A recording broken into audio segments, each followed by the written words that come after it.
Ako je iko privilegiran za nju, But if anybody is privileged for her, kako sam ja razumjela, the way I comprehended this, gledam ove poruke što i daje svakog drugog u mjesecu, when I look at her messages that she has been giving on every second day of each month, za nju su privilegirani naši svećenici. for her, those privileged ones are our priests. Ona kaže vaši pastiri. Or she calls them your shepherds. Jer ona nikada nije rekla šta oni trebaju činiti. Because she never said what they should do. A uvijek govori šta mi trebamo činiti za njih. But she always talks about what we should do for them.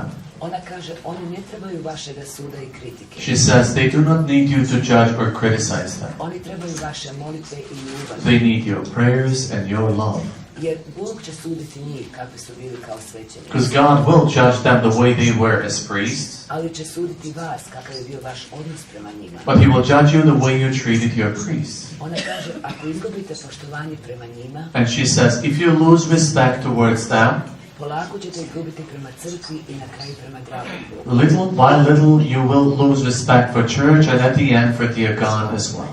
Isto tako za vrijeme ukazanja svakog drugog u mjesecu, The same way during apparitions on every second day of each month, kad nam daje blagoslov, when she gives us her blessing, ona uvijek kaže, she always says, ja vam dajem moj majčinski blagoslov, I'm giving you my motherly blessing. a najveći blagoslov koji možete dobiti na zemlji But the greatest blessing that you can receive on earth je onaj što vam daju vaši pastiri. is the blessing that you receive by your shepherds. Jer kad vas on blagosiva, Because when your shepherd is blessing you, moj sin vas blagosiva. it is my son himself blessing you. Ona isto tako rekla, She also said, ne zaboravite moliti za svoje pastire, do not forget to pray for your shepherds. jer samo oni imaju ruke blagoslovljene od moga sina. Because only their priestly hands are blessed by my son.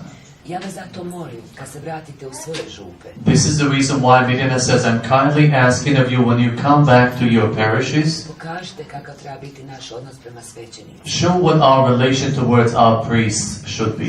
Ako vaš župnik ne čini kako vi mislite da treba, And if your priest doesn't do the way you think he should do, nemoj ići okolo i suditi. do not walk around judging him. Uzmi krunicu, moli Boga za njega, Take rosary and pray to dear God for him. jer to je način da mu pomogne. That's the way to help him. A ne sudi kritike. And not through judging and criticizing. Jer u ovom svijetu koji mi živimo, Because in the world that we're living in, ima tako puno suda i kritike, people judge and criticize so much, a tako je malo ljubavi. and there is so little of love. A Gospa želi da smo mi prepoznati po ljubavi, And Our Lady desires that we may be recognized through love, a ne da uzimamo u svoje ruke ono što može samo dragi Bog. and not to take in our hands what only dear God is supposed to do.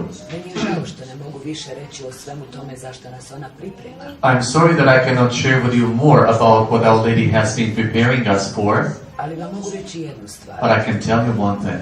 Mi imamo vrijeme koje mi sad živimo. We have the time that we're living in right now, I mi ga zovemo naše vrijeme. and we call it our time. I imamo vrijeme trijumfa Gospinog srca. And we have the time of the triumph of Our Lady's heart. Jer ona je rekla, Because she said, ono što sam počela u Fatimi, what I started in Fatima, završit ću u Medjugorju, I will accomplish, finish in Medjugorje. moje će srce pobijediti. My heart will triumph. Ali između ta dva vremena, But between these two times, mi imamo kao most. we have like a bridge. A taj most su naši svećenici. And this bridge is our priests. Jer i zato Gospa posebno u zadnje vrijeme, That is why, especially recently, Gospa inzistira na molitvi za njih. Our Lady insists that we pray for them. Jer taj most treba biti toliko čvrst Because the bridge has to be so strong enough da ga možemo svi preći. for every one of us to cross it over. Jer Gospa kaže, samo ću sa njima pobijediti. Because Our Lady says, alongside priests I will triumph. Znači, bez naših svećenika That means that without our priests, nema ni trijumfa Gospinog srca. there is no triumph of Our Lady's heart either. Jer oni su jedini koji mogu otvoriti vrata raja za nas. Because they are the only ones who can open the gates of paradise for us. Zato vas molim da malo razmislite o tome. That is why I'm kindly asking of you to think about it a little bit. Jer ja kad sam razmišljala, molim, Pray. stavi se u Isusove ruke. Put yourself in Jesus' hands. On će te voditi. He will lead you. Ti ne trebaš Mirjanu. You don't need Mirjana. Ti trebaš otvoreno srce You need an open heart i Isusa da te vodi. and Jesus to lead you. I ne brinut se ni za što. And do not worry about anything. Manaš Gaj? Yes, God. This one, in your talk, you already talked about how the priests are shepherds, and Our Lady says don't talk or criticize of the shepherds. In America, sometimes some people even complain about the Supreme Shepherd, Pope Francis. Any comments or insights on that? And People in America, you said, might criticize priests, and some of them also criticize the supreme priest, as he said, the Holy Father, Pope Francis. So what can Mirjana say about that? Is that the question? Ja to čujem. Well, I also hear these things. To nije samo u Americi. That is not only the case in America. To je sad u čitavom svijetu. That is now present in the entire world. I mene srce boli za to. And my heart aches for this. Jer znam koliko je teško bolesti radi toga. Because I know how hard it is for Our Lady because of this. Jer ja uvijek kažem, Because I always say, ako ti pričaš okolo o tvom svećeniku, if you talk around about your priest, pričaš drugim ljudima, you talk to other people, šta si promijenio? what did you change? Samo si napravio loše sebi, You just goes back to yourself, ranjavaš sebe you wound yourself, i sve one koji te you slušaju. hurt yourself and all those who are listening to you.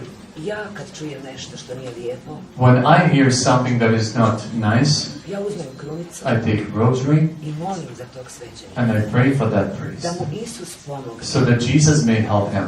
A jer nema ništa od toga što pričam s drugima o tome. Because talking about that with others will not bring any benefit. A molitva može sve promijeniti. And prayer can change anything.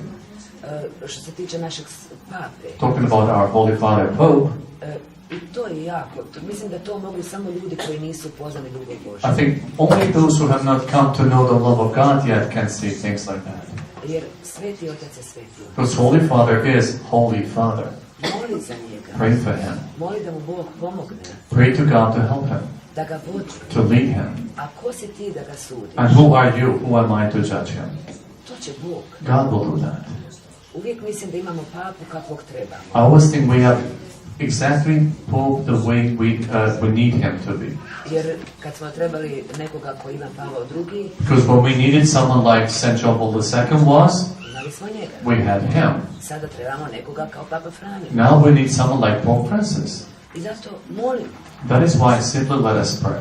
Molimo za njega, Let us pray for him a ne suditi i kritizirati. and not to judge and criticize. Jer šta ću ja promijeniti ako ja sudim papu? Because what will I change if I judge Pope? Naprimjer, ako sudiš ispred mene papu, For example, if you judge Pope in front of me, mene ranjavaš. you hurt me. I mene to boli. It causes me pain. Uzmi krunicu i moli Boga za njega. Take rosary and pray to dear God for him. Kako ćeš mu u njegovoj misiji pomoći? That is how you will help him in his mission, A ne sudom i kritikom. and not through judging and criticizing. all right, praise the Lord.